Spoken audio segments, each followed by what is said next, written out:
Right. So hi everyone. So as just mentioned, I'm Breysse from Shake-Up Factory. I'm head of innovation, and for those who don't know what Shake-Up Factory does, we're providing innovation services to accelerate the transition all along the value chain. And we work with all sorts of actors, from startups to research institutes and corporates. So welcome to this roundtable that will tackle a very pressing issue, a key moment in the life of a startups, the industrialization phase. This phase requires strategic support to make the right choice, the famous make or buy study, and also requires a lot of funds for startups to be ready to produce at scale. They also mean that the startup needs to have secure their go-to-market so that they can actually sell whatever they produce. So we're going to dig into that topic, and to do that, I'm very pleased to introduce the three participants here, representing three different types of startup programs. They also represent different startup maturity level. So I'm going to ask you guys to introduce yourself, introduce your organization, and to start triggering the discussion. Can you please tell me what are the main challenges your startup are facing when it comes to industrialization? Ladies first. Hi everyone. Thank you, Marie, for that. So my name is Mariem, and I am working with Vitagora, business developer in charge of entrepreneurship. I have more than 12 years experience in supporting startups in different countries. And then I'm here today, as I said, representing Vitagora. So Vitagora, for the people who doesn't know, it's professional associations that we are specialized in the food sector. And then from farm to fork. What we have in our network, we have more than 700 members. So we have VCs, we have startups, we have SMEs. And then our approach is that we are working on twofold approaches, which is we are supporting the business performance and then also the scale up of the business through innovations. So that's briefly the. I mean, I'll give it the floor. Yes. Yep, thank you. So hi everyone, I'm Mary, and I'm the Deputy Director of the Lorrain Incubator. So what we are doing is to help people to create a startup when it valorizes the research outcomes. So it's two kinds of people we can help. Either it will be a researcher, PhD student, teacher, researcher, that they want to participate in a creation of startup to valorize their results. Either it could be the PhD student when they have an idea, but they need to have some scientific topics and help. So we do the links with the lab. So we celebrate this year our 25th birthday. We've got 140 startups created, and something like 30% are in bioeconomy and more of them in FoodTech. And Elliott. Hi. Good morning, everyone. Thanks for being here. And I'm in charge of Villa Blue by Robertet. For those who don't know Robertet, we're the world leader in natural ingredients. So we work a lot on perfumery and active ingredients, but of course in the aroma industry. So we've been providing natural aromas to the industry for over 175 years. And 18 months ago, we launched our startup accelerator. We invest 1 million euros per year in 10 different startups. Not all of them are food startups, but some of them are. We have one right behind us, which is Jane, a functional beverage company.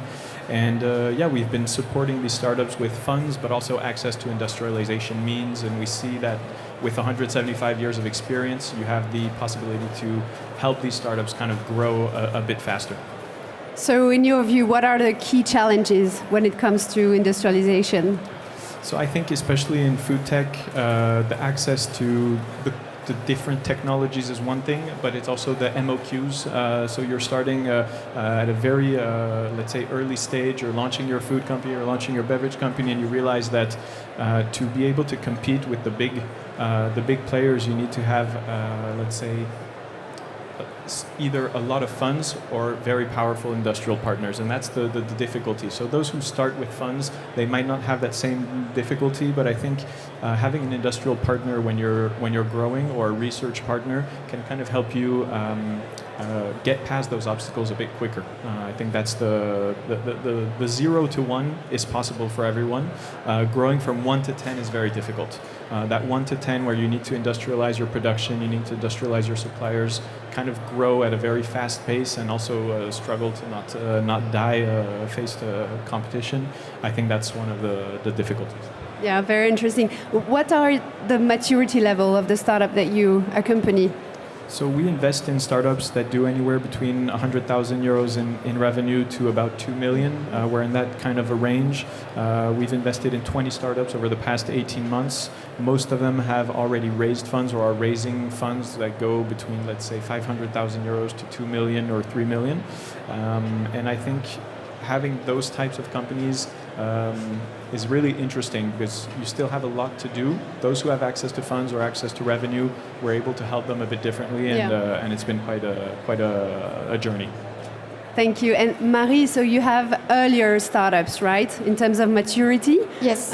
What are the challenges that you can see? Because obviously they're earlier on in the process of industrialization. Yes, like I said, we are with people. The startup is not yet created. So we are really working on the product market fit.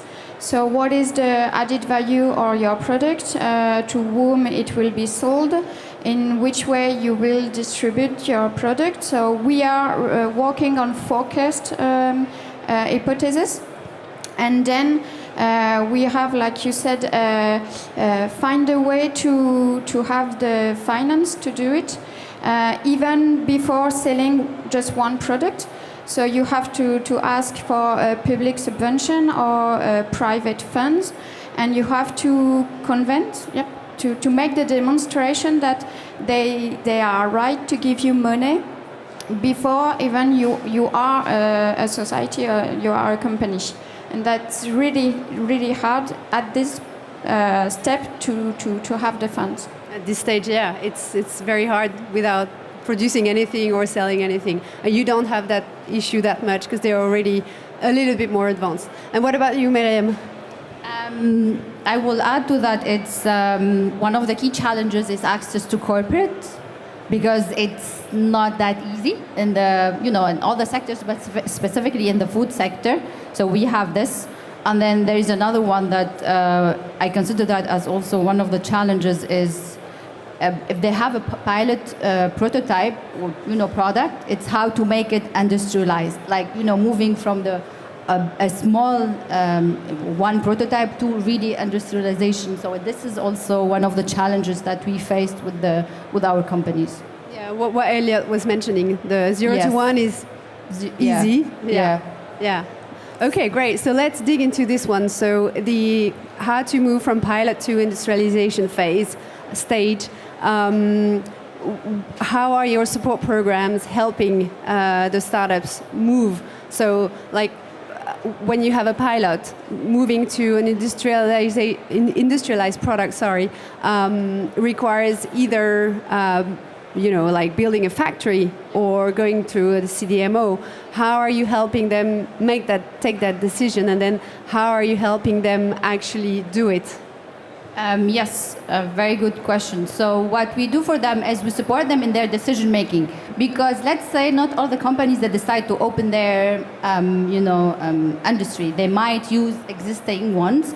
So we are really supporting that in the way of supporting their decisions if they really need to do that on that. So we do like beforehand, we give them support, and then we give them coaching in this phase. And then if they really decide to open a factory, we definitely support them in purchasing equipment, like do as well all the financial things, like you need to do that. So that's what we are really supporting them. And then from the other hand, it's I do believe that also putting them in contact with the research labs, so they really need to know how to go from 1 to 100 or from 1 to 1,000. So that's what we really do for them. Interesting. And Elliott, you were saying that you share or you give access to the Robertet facility to your startups. Can you elaborate a bit more? Yeah, I think Mariem said it the best way. It's giving access to corporate. And when you are, so Robertet, just for an idea, we're about 800 million euros in turnover, 2,500 people, so it's a small corporate.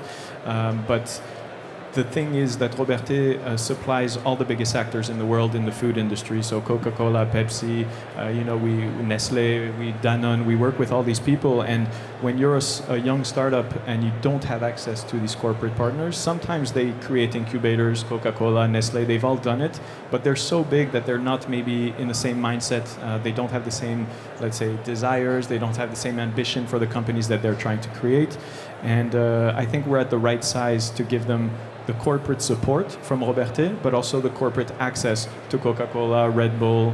So our beverage company, for example, they've already met innovation teams or recipe teams from Coca-Cola, Pepsi, Red Bull. They've had access to them in a, let's say, a context that is very favorable to innovation and to scaling. It's not just look at us, can you buy us in a few years? You have more a deeper relationship, maybe on R&D, maybe on technology and stuff like that. So. And a follow-up question, how is IP managed if you guys are sharing resources? So that's a very good question. We get that a lot. So Robertet, we're specialized in recipes, ingredients, active ingredients, the synergy between these ingredients and these aromas. And we make this for the startup. The startup is not going into our factory and using our technology. We're the one providing the service and the technology. The IP belongs to the startup. It's part of our acceleration contract. It's part of what we do with the different founders and the different companies. And we've noticed that our acceleration program, 100,000 euros, is not that much to actually go fast, but we offer about 400,000 euros in industrial contribution. So when you're a very young startup, this saves you a lot of time, saves you a lot of money, and gives you, I think, a competitive edge when you're competing against so many different food tech companies. Everybody is creating a new beverage. Everybody's creating a new, concept every day. I think having that industrial support and having some industrial guarantees can set you apart from the rest of the industry. That's great. Seems like an interesting model indeed. Marie, so earlier on in the process, you're sharing also access to the labs from the university. And how are you accompanying them later on? Because I know you keep on coaching them once they've done the program. So what's your way of accompanying them from a facility standpoint? Yep, for the facilities, that's right. That since our startup, they came from the lab. At the beginning, they are hosted by the lab. Then they can have access to materials and specific research equipment, so that avoids to make really expensive dependencies at the beginning. And then they have to do it by themselves. Either they can buy the equipment or they have to find partnership. And then we are supported them when they do a partnership to be aware of the IP, since it's the main value of our startup when they are beginning, to protect the IP in a good way, and then to make good legally contracts when they are working with someone else. So we are really teaching them how to do it. All right, thank you. Obviously, when you want to industrialize your company, you need, and you touched on it, Elliott, you need a bit of money, right? So this is the critical time when you really need to raise funds. And in this particularly tricky times to raise money, how are you, you have 3 different models to help them raise money. Maybe, Marie, you want to start with access to public funding. How are you helping them access those public funds? Yep. Then, like I said, we do forecast hypothesis, and then we have a look on the research and development plan, like the are deep tech startups, so they have to do a lot of R&D. And then we have a look on how much funds they need, and to cut this in little different tools that we can activate. Either it will be public subvention at the beginning from several public organizations, and our added value is to know the rules, to know the qualified depends, to know the calendar. So we are really supported them for that. Then we are helping for call-off project. Because there is a lot of solution, but it's hard to see the good one if I'm on the good step to do it. And then we are helping for the first fundraising. Yeah, I think it's key to help startups navigating through the maze of different calls from the region, the national ones, the European one, the horizon, and so on. Honestly, having someone guiding you is already a time saver. And to know if it will be easy to be successful, that you don't lose time to do it if you know. Sure. Mariem, what's your approach at Vitagora when it comes to fundraising or getting money from somewhere? Yes, I will emphasize your point. You said it's hard to get money. Yes, it's really very hard, becoming very hard. It's harder than, let's say, 10 years ago. It's not the same. So what we do, we are not a VC, but we are supporting our startups like we have a balanced support for public and private sectors. So it depends, through their journey, as you said, we try to really give them the right access. If they really need VC, so through our network, we give them access to our VC and business angels. Say if they need, the public opportunities, we identify for them the right or exact public opportunities, national or international as well. What we do for them is, let's say one of the companies, they said we need access to VC, we need to really do the work beforehand with them to really define if they really need access at this stage or not. And then for the public funding, we support them in the, all the paperwork, writing the applications, and then try to really, work on a very trustworthy application. So you help them write the application? Not in the way of hands-on, but yes, the big points, and then we reread that after we have a final one. We reread that with them. Yes, that's what we do. Yeah. All right. And Elliott, you were investing directly in the startups at Robertet, right? So it's another model. How does it work? Yeah, so like I said, we invest 100,000 euros, so it's not sufficient to actually help them industrialize. However, we've noticed a kind of paradox in the fundraising ecosystem over these past few months is that it is more difficult to get access to funds, but we are seeing these specialized investors who are still interested in finding new innovative companies. I think it's just a question of democratization, a little bit of political instability, and what we've noticed is that access to funds in general is a bit difficult, but access to smart money is becoming more and more interesting. We see a lot of corporate actors, a lot of ex-executives from different industries who want to bring their support to these startups, and we see it on every industry. I have board members or investors who've invested personally a small amount, let's say 50 to 200,000 euros, but they're actually bringing their experience to these companies. And I think this is almost more valuable at this stage than just showering startups with funds. And we've seen that over the past years when you're just giving these young entrepreneurs money, sometimes it works, sometimes it doesn't, and I think that's what's kind of consolidated the market. So we have that. We do still have access to public funds a lot, and then one last thing that we do have is so Villa Blue, we always take 7% of a company, so we're a minority stakeholder. However, when we do talk to investors and we say Robertet is already invested, so this is a group that is doing 800 million in turnover, who is listed on the stock market, who does about 40 or 50 acquisitions over over the past 10, 20 years, I think it reassures investors. You know that we invest regularly in different companies. So when I sit on a board meeting or when I'm talking to investors for a startup, there's a lot of reassurance. They're like, okay, maybe this is a bit different. Let's say they're supported differently than just a startup that's out in the wild. And we're not a VC, we're not here to let's say, take more parts and, let's say, acquire the company. We're just here to support. And how long do you accompany your startups? Because obviously if you're investing in them, you have a longer support process, I'm assuming. Yeah, so the acceleration program lasts 24 months, which is long enough to have what we call 2 different phases. We have one phase which lasts 6 months, which is more of a test period, and we want to see what we can do with them.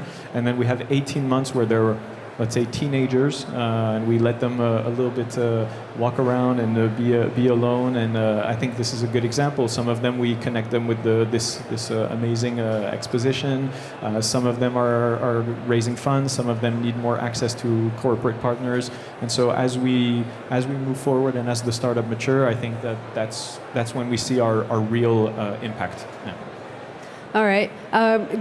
Actually, going back to the corporate access that you guys mentioned, it's obviously key at the moment of industrialization because they actually need to, anticipate the selling of their product. How do you find startup corporate collaboration evolving? We're seeing more and more collaboration. It used to be super complex in the past. It's still complex, I'm assuming, but how do you see this evolving and how are you helping startups and corporate collaborate? So like I said, I think we're a bit different because we do consider ourselves corporate, of course, given our size, but it's still a family-owned business, 2,000 employees.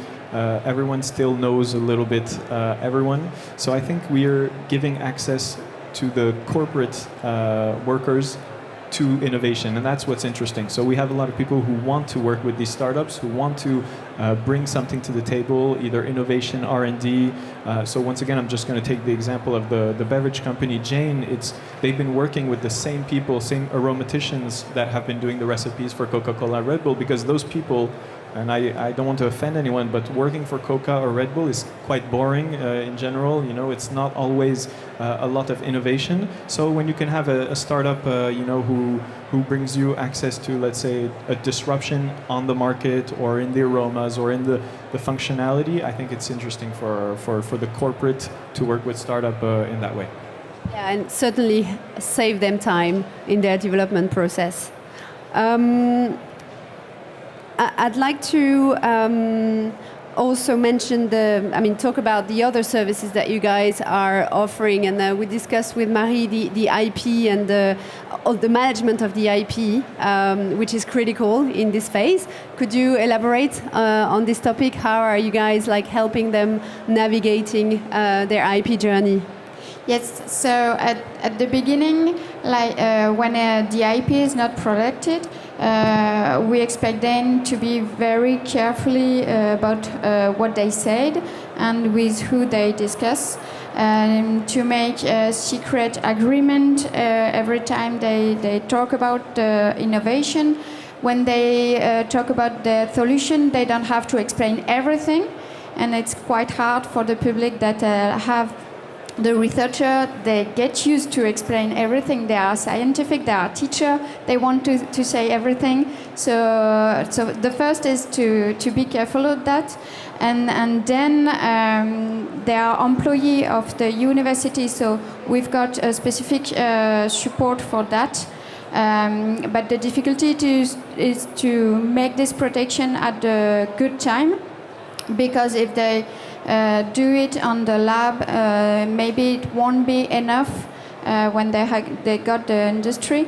And for that, they are in relation with lawyers, because it's really hard to know how they can protect the innovation. In FoodTech, there's not only patent, so they are working with lawyers to be sure of that.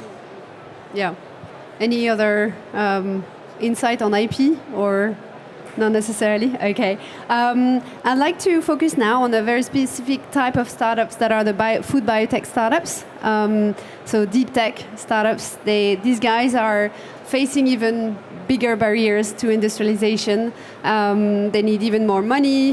They need access to equipment that are complex to use, that are not really easy to access, that are expensive. And obviously they're facing a regulatory pathway which is really, really intense, particularly in Europe. So do you guys have like specific support for these types of startups to help them grow? Whoever wants to answer first. Yes, I mean, we know and we are aware it's like for them it's a longer way to raise funds. So we are supporting with the tailored fundraising program.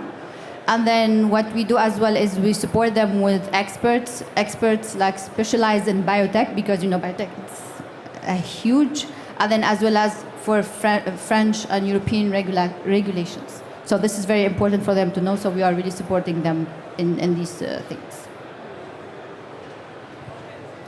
Yeah, I think same on this side, biotech is a completely other adventure. You have these companies who probably won't commercialize anything for the next 3 to 5 years, some of them even longer. They need a lot of access to funds, they need a lot of access to technology, to talent. So it's a completely different, I think, a job. And we've been working differently with them. There's 2 different ways. Of course, there's the traditional, operations that we can help them with, fundraising, staffing, all that stuff. But I think giving them access to clients directly has been something that's been kind of a game changer for us. Not only is Robertet a client, we have 2 biotech companies right now. One is in phenotyping for vertical farming, and the other one is doing, let's say, non-GMO CRISPR. And we're giving them access to funds by actually working directly with them. So we are clients of these companies. They're doing R&D, but also actual business with us and some of our partners. And I think that's a good way to, let's say, give them a bit of an edge against these companies that are looking for a way to commercialize their technology. Thank you. And Marie, I think you also have a specific support, because you also are accelerating pharma startups. So you're already kind of in that space. So for the biotech company, the aim is to go faster on the IP subject, on the funds subject, and also to be really aware about the framework of the regulatory, because we know that the way will be very long, and we also know that you can maybe part of the group that they can make the changement of the law. So to make lobbying. Lobbying, yeah. Yep. It's really important, because otherwise you can maybe not solve your solution. So you help them lobby as part of the region or at national level even? At national level, we help them to identify who is the good person or organization. Since we've got a startup in insect, and you know that the law is changing, so we can see how they can do it, and to make the links with the expert. Right, thank you. Before we wrap up, I'd like to finish this roundtable asking you one concrete example of a successful case of a startup who managed to industrialize. Not necessarily during your program, but maybe afterwards, because you still coach them afterwards, so that we have a concrete example. Beginning? Okay. So, like I said, we have got a startup working on the new process to do insect rising. When he came, he was a physical person, and we have a lot of work about his IP, and we work with a specific expert, and then we have a subvention, public subvention to help, because he was a deep tech project, and with the region, in the Grand Est. I don't know how to translate it, but there is a lot of tools to help them. So he can go further and further and to have new scientific results. And today, this company is having a building with all the equipment and can go further for selling the product. Okay, thank you. Over to you, Mariem. Yes, with pleasure. Yes, so we have a startup that I can mention the name, yeah? It's a sure. It's a Yumi, which is a startup that producing the plant-based chicken fillet alternatives, and then we support them during our Toaster Lab program to raise funds. They did 2.4 million, and which is very delightful. And then until now they managed to raise 59 millions. Yes, and now they are in the process of industrializations of their. It's a great example. Thank you. Is that a French company? Yeah, it's a French company. Congratulations. They just rebranded, by the way. They call Swap now. Swap. Okay, I'll check them out. Congratulations. I think we have to hurry a little bit, although there is 6 minutes left, but no. It's wrong. Okay, not helping. Just one last word then for me. So quickly, one of our best examples is called FarmCube. So they do vertical farming, and they've been phenotyping different plants to survive global warming and different changes. So they're creating tomatoes that need less water, that have more, let's say, a taste. They're working with vineyards to be able to replant, let's say, vines every year. And so we've helped them a lot on R&D, on technology, and thank you guys so much for your great insights, and good luck for the next cohort of your support programs.